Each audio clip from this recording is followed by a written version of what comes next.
So the brand story, I think, is probably one of the most overlooked parts of the marketing philosophy of the contracting trade. If you look at great companies, they always have a story. And so we obviously are selling product and services, but customers need to feel connected to the company, to the brand, and to the overall experience. So I know you're going to talk about this, Wally, so I don't want to steal your thunder, but you know, a company that's got an old, let's call it a 100-year reputation, and there are some great companies in the industry. So Atlas Butler in Columbus, Ohio is a great example of this.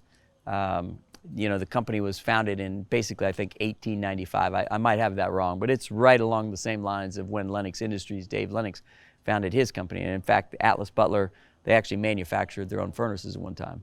So locally, the story over the years, as they've grown the brand, they've created a story around the history, of how the company got started. We're not just good at putting in furnaces. I mean, we actually built them. And so, the history of the company is based in that 120, 130-year history. So that's a company that's got a great ability to look back at its legacy and its tradition. And then there's a company that might be starting up tomorrow morning, and I don't have a 105-year, 120-year history.